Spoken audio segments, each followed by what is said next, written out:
فادخلی فی عبادی وادخلی جنتی.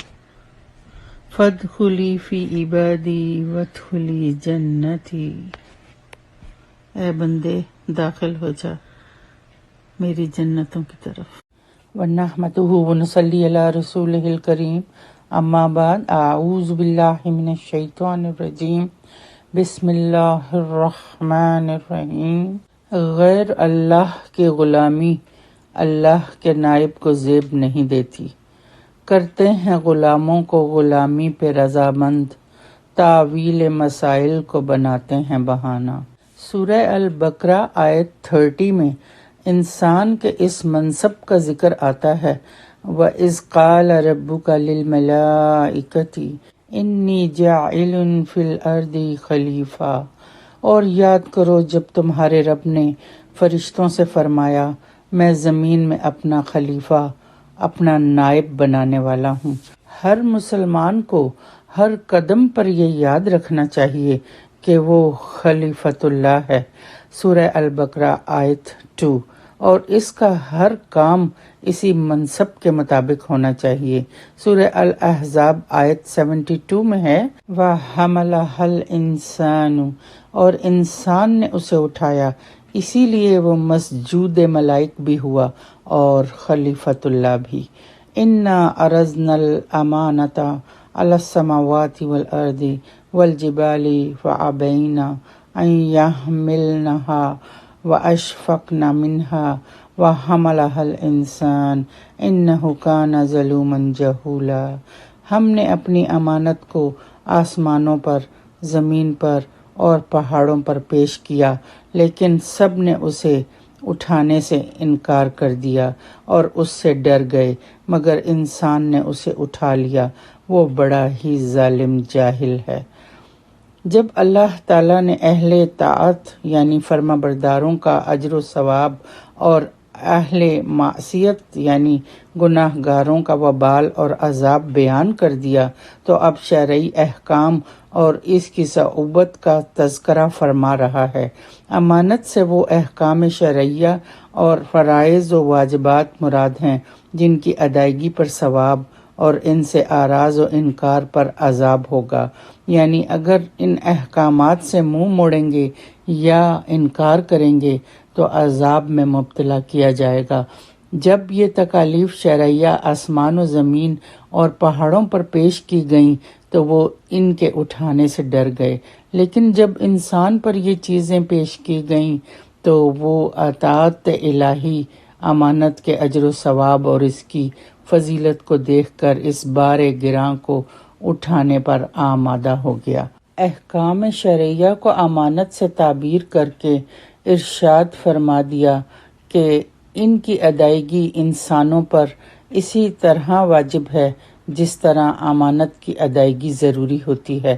پیش کرنے کا مطلب کیا ہے، اور آسمان و زمین اور پہاڑوں نے کس طرح اس کا جواب دیا، اور انسان نے اسے کس وقت قبول کیا، اس کی پوری کیفیت نہ ہم جان سکتے ہیں نہ ہی اسے بیان کر سکتے ہیں۔ ہمیں یقین رکھنا چاہیے کہ اللہ نے اپنی مخلوق پر ایک خاص قسم کا احساس و شعور رکھا ہے، گو ہم اس کی حقیقت سے آگاہ نہیں ہیں، لیکن اللہ تعالیٰ تو ان کی بات سمجھنے پر قادر ہے۔ اس نے ضرور اس امانت کو ان پر پیش کیا ہوگا جسے قبول کرنے سے انہوں نے انکار کر دیا، اور یہ انکار انہوں نے سرکشی و بغاوت کی بنا پر نہیں کیا، بلکہ اس میں یہ خوف کار فرما تھا کہ اگر ہم اس امانت کے تقاضے پورے نہ کر سکے تو اس کی سزا سخت ہمیں بھگتنی ہوگی۔ انسان چونکہ جلد باز ہے، اس نے عقوبت و تعزیر کے پہلو پر یعنی سزاؤں اور ناراضگی پر زیادہ غور نہیں کیا، اور حصول فضیلت کے شوق میں اس ذمہ داری کو قبول کر لیا۔ سورہ البقرہ کی آیت 29، سورہ لقمان کی آیت 20 اور سورہ الجاثیہ کی آیت 13، ان میں انسانی صلاحیتوں کا ذکر کیا گیا ہے جو اللہ سبحانہ تعالیٰ نے انسان کو دے رکھی ہیں۔ انہی صلاحیتوں کی بنا پر پھر کہا جا رہا ہے کہ تم صرف کھانے اور مر جانے کے لیے پیدا نہیں ہوئے، یہ تو جانوروں کا کام ہے۔ تم کو بار امانت دیا گیا ہے اور تمہارے بدن میں دل دیا گیا ہے جو عمل صالح کے لیے آمادہ کرتا ہے، اور تقوی القلب کا تقاضا بھی یہی ہے کہ اس خیر کے لیے شدت اختیار کی جائے۔ سورہ الاعراف آیت 179 میں ہے، اولئک کالانعام بل ہم اضل اولئک هم الغافلون، یہ لوگ چوپایوں کی طرح ہیں بلکہ ان سے زیادہ بے راہ ہیں، یہ لوگ غافل ہیں۔ وہ دل بیکار ہے جو کہنے کو تو دل ہے لیکن حقیقت میں اس کی صلاحیتیں مفقود ہیں۔ سورہ کاف آیت 37 میں قلب اسی کو کہا گیا ہے جس میں حقیقت کو سمجھنے کی صلاحیت ہے۔ ان فی ذالک لذکر لمن کان لہ قلب او القی السمع وہو شہید، اس میں ہر صاحب دل کے لیے عبرت ہے اور اس کے لیے جو دل سے متوجہ ہو کر کان لگائے اور وہ حاضر ہو، یعنی قلب اور دماغ کے لحاظ سے حاضر ہو، اس لیے کہ جو بات کو ہی نہ سمجھے وہ موجود ہوتے ہوئے بھی ایسے ہے جیسے نہیں ہے۔ دل کا متوجہ ہونا، دل کا بیدار ہونا، جو غور و فکر کے حقائق کا ادراک کر لے۔ دل کی بیداری یہ بھی ہے کہ انسان اپنے تن سے باہر دیکھے اور یہ سوچے کہ اسے کرنا کیا ہے۔ وَلْتَنظُرْ نَفْسٌ مَّا قَدَّمَتْ لِغَدٍ، اور چاہیے کہ ہر نفس دیکھتا رہے کہ اس نے کل کے لیے آگے کیا بھیجا ہے۔ سورہ الحشر آیت 18۔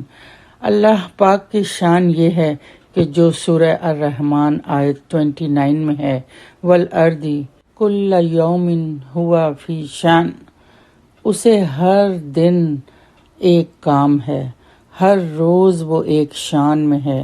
ہر روز کا مطلب ہر وقت، شان کے معنی امر یا معاملہ، یعنی ہر وقت وہ کسی نہ کسی کام میں مصروف ہے۔ کسی کو بیمار کر رہا ہے، کسی کو شفا یاب، کسی کو تونگر بنا رہا ہے تو کسی تونگر کو فقیر، کسی کو گدھا سے شاہ اور شاہ سے گدھا، کسی کو بلندیوں پر فائز کر رہا ہے، کسی کو پستی میں گرا رہا ہے، کسی کو ہست سے نیست اور نیست کو ہست کر رہا ہے، وغیرہ وغیرہ۔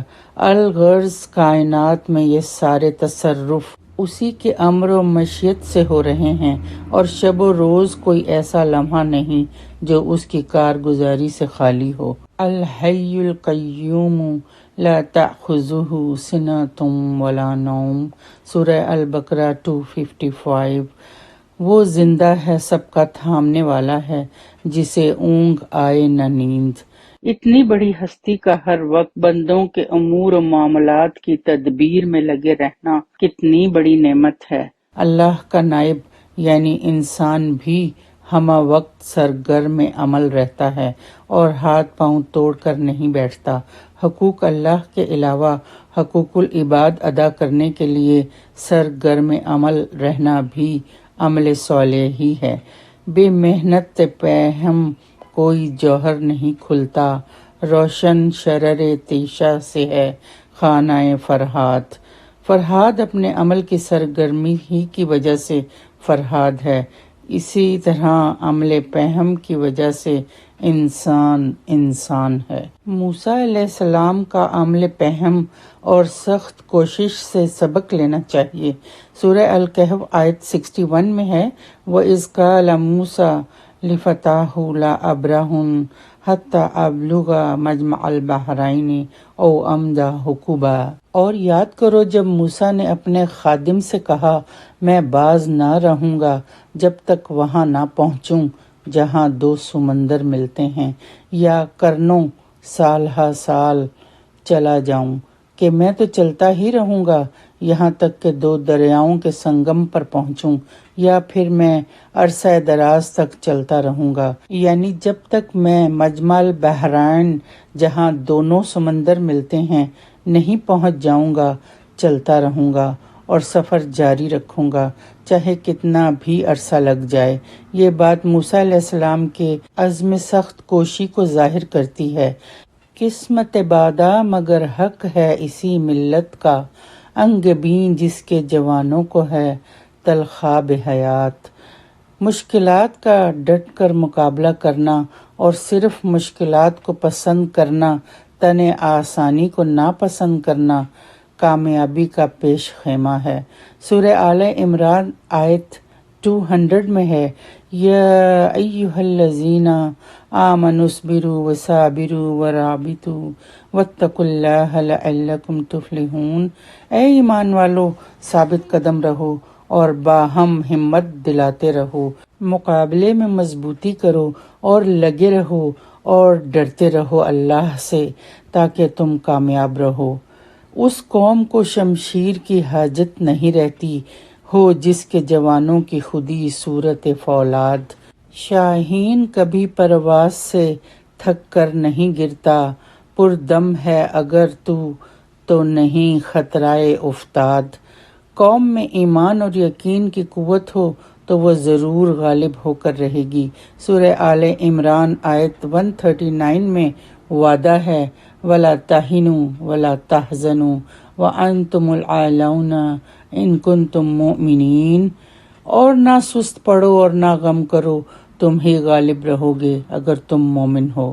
علامہ اقبال ٹیپو سلطان رحمۃ اللہ کے متعلق لکھتے ہیں، ٹیپو ہندوستان کا آخری مسلمان سپاہی تھا جس کو ہندوستان کے مسلمانوں نے جلد فراموش کر دینے میں بڑی ناانصافی سے کام لیا ہے۔ جنوبی ہندوستان میں جیسا کہ میں نے خود مشاہدہ کیا ہے، اس عالی مرتبت مسلمان سپاہی کی قبر زندگی رکھتی ہے بنسبت ہم جیسے لوگوں کے جو بظاہر زندہ ہیں یا اپنے آپ کو زندہ ظاہر کر کے لوگوں کو دھوکہ دیتے رہتے ہیں۔ سلطان ٹیپو رحمۃ اللہ کی زندگی کا یہی پیغام ہے کہ غیر اللہ کو خاطر میں بھی نہ لاؤ اور اللہ کے لیے آگے بڑھو، خواہ مقصود حاصل بھی ہو چکا ہو۔ لا تخف انک انت الاعلی، خوف نہ کر، بے شک تو ہی غالب رہے گا۔ پیام پہنچانے والے پر فرض ہے کہ وہ زندگی اور بیداری کا پیام پہنچائے۔ جس بندائے حق کے بیں کی خودی ہو گئی بیدار، شمشیر کی مانند ہے برندہ و براق۔ جو شخص یہ یقین رکھتا ہے کہ وہ خلیفۃ اللہ ہے، وہ غیر اللہ کو خاطر میں بھی نہیں لاتا اور کسی مشکل کو مشکل نہیں سمجھتا، کیونکہ دنیا تو اسی کے لیے پیدا کی گئی ہے۔ سورہ البقرہ آیت 29 میں ہے، هُوَ الَّذِي خَلَقَ لَكُم مَّا فِي الْأَرْضِ جَمِيعًا، وہی ہے جس نے تمہارے لیے بنایا جو کچھ زمین میں ہے سب کا سب۔ انسان نے اپنا منصب نیابت الہی فراموش کر دیا اور جس مقصد کے لیے وہ پیدا کیا گیا تھا اسے پس پشت ڈال دیا۔ سورہ الذاریات آیت 56 میں ہے، وَمَا خَلَقْتُ الْجِنَّ وَالْإِنسَ إِلَّا لِيَعْبُدُونَ، اور میں نے نہیں پیدا کیا جن و انس کو مگر صرف میری اپنی عبادت کے لیے۔ انسان جب اللہ کو معبود سمجھتا ہے اور غیر اللہ کا انکار کرتا ہے تو اس میں غیر معمولی اوصاف اور خلیفۃ الہ کمالات کا جذبہ پیدا ہوتا ہے، ورنہ نہیں۔ خدا نصیب کرے ہند کے اماموں کو وہ سجدہ جس میں ہے ملت کی زندگی کا پیام۔ جوہر میں ہو لا الہ تو کیا خوف، تعلیم ہو گو فرنگیانہ۔ جب اللہ سے رشتہ ہو جاتا ہے تو پھر کوئی بری چیز اپنا غلبہ نہیں ڈال سکتی۔ وہ بحر ہے آدمی کہ جس کا ہر قطرہ ہے بحر بے کرانہ۔ اللہ پاک نے انسان کے اندر کتنی صلاحیتیں ودیعت فرمائی ہیں کہ آسمانوں اور زمین کے اندر کی ہر چیز کو وہ مسخر کر سکتا ہے۔ علامہ اقبال فرماتے ہیں، وہ ایک سجدہ جسے تو گراں سمجھتا ہے، ہزار سجدے سے دیتا ہے آدمی کو نجات۔ اللہ کے آگے جھکنے کے لائق وہی ہے جو پہلے غیر اللہ کی نفی کرے۔ کلمہ طیبہ ہمیں یہی تعلیم دیتا ہے۔ سورہ الزمر آیت 6 میں ہے، ذالکم اللہ ربکم لہ الملک لا الہ الا ہو۔ وہ ہے اللہ تمہارا رب، اسی کی بادشاہی ہے، اس کے سوا کوئی اور الہ معبود نہیں۔ جب یہ جذبہ پیدا ہو تو پھر بندے میں غیر معمولی قوت پیدا ہوتی ہے۔ سنا ہے میں نے غلامی سے امتوں کی نجات، خودی کی پرورش و لذت و نمود میں ہے۔ انسان اس وقت خلیفۃ اللہ ہو سکتا ہے جب وہ غیر اللہ کی نفی کرے اور اپنے اندر وہ جذبہ بیدار کرے جو غیر اللہ کی نفی سے تمام غیر اللہ پر غالب ہونے کے لیے ہو، کیونکہ غلبہ اور بادشاہی صرف اللہ ہی کے لیے ہے۔ سورہ المجادلہ آیت 21 میں ہے، کتب اللہ لأغلبن انا ورسلی ان اللہ قوی عزیز۔ اللہ لکھ چکا ضرور میں غالب رہوں گا اور میرے رسول، بے شک اللہ قوت والا عزت والا ہے۔ جہاں میں عام ہے قلب و نظر کی رنجوری، مشرق اور مغرب کے لوگوں کو قلب سلیم اور نظر بصیرت کی محرومی ہے۔ سورہ الجاثیہ آیت 23 میں ہے، بھلا دیکھو تو وہ جس نے اپنی خواہش کو اپنا خدا ٹھہرا لیا اور اللہ نے اسے باوصف علم کے گمراہ کیا اور اس کے کان اور دل پر مہر لگا دی اور اس کی آنکھ پر پردہ ڈالا، تو اللہ کے بعد اسے کون راہ دکھائے؟ تو کیا تم دھیان نہیں کرتے؟ دینوی حاکم چاہتا ہے کہ غلام کو غلامی پر رضامند رکھے۔ اگر غلام میں بصیرت ہو تو وہ ایسے حاکم کی عیاری کو سمجھ سکتا ہے۔ اللہ کے نائب کو یہ بات زیب نہیں دیتی کہ وہ غیر اللہ کی غلامی اور پیروی کرے۔ رہا نہ تو نہ سوزے خودی نہ سوزے حیات۔ انسان اگر اپنے منصب کو بھول کر دوسروں کی غلامی اختیار کرے تو پھر وہ انسان ہی نہیں رہتا۔ سورہ الکہف آیت 28 میں ہے، وَلَا تُطِیعْ مَنْ أَغْفَلْنَا قَلْبَهُ عَنْ ذِکْرِنَا وَاتَّبَعَ هَوَاهُ وَكَانَ أَمْرُهُ فُرُطًا۔ اور اس کی اطاعت مت کرو جس کا دل ہم نے اپنی یاد سے غافل کر دیا ہے، اور وہ اپنی خواہش کے پیچھے چلا اور اس کا کام حد سے گزر گیا۔ مسلمان سوائے اللہ کے کسی کے آگے سر نہیں جھکاتا۔ غیر اللہ کی محتاجی ایک مرد مومن کو ذلیل کر دیتی ہے۔ اگر غیرت مند خودی ہو اور اللہ کے سوا کسی کو خاطر میں نہ لایا جائے تو وہ ایسی دولت ہے جس سے مرد مومن شہنشاہ بن سکتا ہے۔ موجودہ قوم کو پست ہمت بنا دیا گیا ہے، گو کہ جنہوں نے بنایا ہے وہ بھی اب نہیں رہے۔ علامہ اقبال ایک مکتوب میں لکھتے ہیں، غلام قوم مادیات کو روحانیات پر مقدم سمجھنے پر مجبور ہو جاتی ہے، اور جب انسان میں خوئے غلامی راسخ ہو جاتی ہے تو ہر ایسی تعلیم سے بیزاری کے بہانے تلاش کرتا ہے جس کا مقصد قوت نفس اور روح انسانی کا ترفع ہو۔ خودی کو کر بلند اتنا کہ ہر تقدیر سے پہلے خدا بندے سے خود پوچھے، بتا تیری رضا کیا ہے۔ وآخر دعوانا ان الحمد للہ رب العالمین۔